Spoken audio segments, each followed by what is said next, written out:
আগতে এটা বছৰ আমি 100 দিন দিওঁ, এতিয়া আমি 125 দিন আমি দিব পাৰোঁ। আৰু তাৰ সমান্তৰালভাৱে কৃষি কাৰ্যৰ বাবে 60 দিনৰ কৰ্মবিৰতি লাভ কৰিম। যিবিলাক মানুহ আমাৰ খেতিয়ক, যিবিলাক কৃষিজীৱী মানুহ আমাৰ খেতি কৰে, কৃষক, তেওঁলোকে যিটো আমি জব কাৰ্ডৰ ব্যৱস্থা কৰোঁ, আমি সহজ ভাষাত যদি ক'বলৈ যাওঁ, এইটো আমাৰ জব কাৰ্ড। আপোনালোকে যিটো আমি সহজ ভাষাত আমি কওঁ যে এইটো জব কাৰ্ড। ইয়াত 60 দিনৰ কৰ্মবিৰতি তেওঁলোকক কৃষি কাৰ্য কৰা লোকসকলে 60 দিনৰ কৰ্মবিৰতি তেওঁলোকে লাভ কৰে।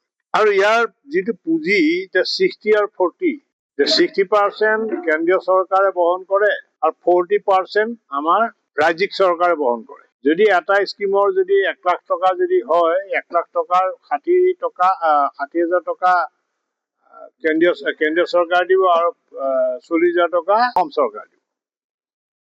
কিন্তু এতিয়া এইটো ব্যৱস্থা আমাৰ যিটো নৰ্থ ইষ্টত এইটো আছিলে, এতিয়া নৰ্থ ইষ্টৰ কাৰণে অসমকে আদি কৰি অসমকে পৰা আৰম্ভ কৰি যিবোৰ নৰ্থ ইষ্টৰ যিখিনি ৰাজ্য আছে, সেইখিনিৰ কাৰণে 90-10, তাৰমানে 90 টকা কেন্দ্ৰীয় চৰকাৰ দিব, 10 টকা আমি অসম চৰকাৰ দিম। তাৰমানে আমি আগতকে আমি পইচা বেছিকে লাভ কৰিম। ইয়াৰ মিনছটো মানে আমি পইচাটো আমি বেছিকে লাভ কৰিম। কিন্তু সেইটোকে এতিয়া বিৰোধী দলসমূহে তেওঁলোকে আন্দোলন আৰম্ভ কৰিছে জেগাই জেগাই, যে এই মানে 60-40টো মানে ইয়াত চৰকাৰৰ কেন্দ্ৰীয় চৰকাৰে পইচা নিদিয়ে, মানে অপপ্ৰচাৰ কিছুমান তেওঁলোকে য'ত ত'ত তেওঁলোকে সভা সমিতি পাতি বা তেওঁলোকে মেল মিটিং পাই পেলাই মানুহবিলাকৰ মাজত বুজাবলৈ চেষ্টা কৰিছে যে ইয়াত কেন্দ্ৰীয় চৰকাৰে কোনো ধন আবণ্টন নিদিয়ে, গতিকে স্কিমটো উঠি গ'ল, নাম সলনি কৰিলে, আগতে আমি MGNREGA আছিলে, এতিয়া GRAMG কৰি ল'লে। এটা তেওঁলোকে সাম্প্ৰদায়িক বাতাবৰণ সৃষ্টি কৰিবৰ কাৰণে কংগ্ৰেছ বা যিবিলাক বাওঁপন্থী দল আছে বা আমাৰ বিৰোধী যিবিলাক মানে দল আছে, এই দলসমূহে এই ব্যৱস্থাটো তেওঁলোকে প্ৰচাৰ চলাই আছে। এতিয়া ইয়াত কথাটো কি হৈছে চাওক, এতিয়া আগতে আমাৰ জব কাৰ্ডৰ কাম কৰে আমাৰ কামবিলাক কৰে, এতিয়াতো জিঅ'টেক কৰিব লাগে। এতিয়া জব কাৰ্ডৰ কামবিলাক কৰিবৰ কাৰণে ধৰক শ্ৰমিক যিখিনি মানুহ আছে তেওঁলোকে জিঅ'টেক কৰিব লাগে। জিঅ'টেকৰ অবিহনে আজিকালি জব কাৰ্ডত পেমেণ্টটো নহয়। গতিকে আগতে এইবিলাক কামৰ মানে ধৰক কৰাপশ্যন আছিলে, কাম নকৰাকে পইচা লৈ গৈছিল। কিন্তু এতিয়া আপোনালোকে যদি এতিয়া আমি বিকশিত ভাৰত যিবিলাক স্কিম আমাৰ এতিয়া কেন্দ্ৰীয় চৰকাৰৰ পৰা আহিব, সেইবিলাকত আমি এটা কাম কৰাৰ আগত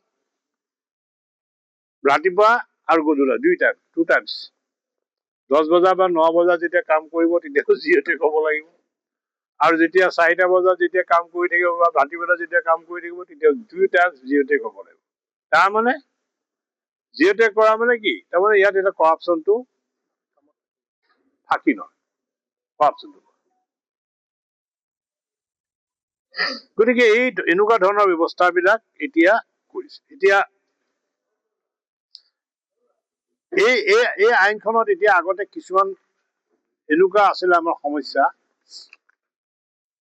এটা পঞ্চায়তৰ সীমামূৰীয়া অঞ্চল এটা পঞ্চায়তত সংলগ্ন হ'ব, এই মাজৰ যিখিনি জেগাত সেই পঞ্চায়তসমূহে এইটো পঞ্চায়তো নকৰে, এইটো পঞ্চায়তো নকৰে। এতিয়া এই আইনখন অহাৰ লগে লগে আমি গাঁও সভাত যেতিয়া এইবিলাক আমি স্কিমবিলাক ধৰিম, আমাৰ যেতিয়া গাঁও সভা হয়, গাঁও সভাত আমি স্কিমবিলাক যেতিয়া ধৰো বা স্কিমবিলাক আমি যেতিয়া লওঁ, গাঁও সভাত এইবিলাক পাছ হ'ব লাগিব, DSR থাকিব লাগিব লিপিবদ্ধ।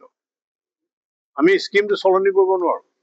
আজি ধৰক আমি ইয়াত এটা নামঘৰ বনাবলগীয়া হ'ল, আমি সেই নামঘৰটো বনোৱাৰ আগত DSR আমাৰ সেই নামঘৰটো ইনক্লুড থাকিব লাগিব, তেতিয়াহে আমি স্কিমবিলাক ধৰিব পাৰিম বা আমি পইচা আবণ্টন দিব পাৰিম।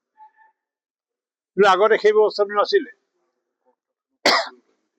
এতিয়া আমি কনষ্ট্ৰাকশ্যনৰ কাম কৰিম। এতিয়া আমাৰ অসম চৰকাৰ মাননীয় মুখ্যমন্ত্ৰী ডাঙৰীয়াই এইবাৰ পঞ্চায়তসমূহক অধিক শক্তিশালী কৰিবৰ কাৰণে এটা ব্যৱস্থা লৈছে।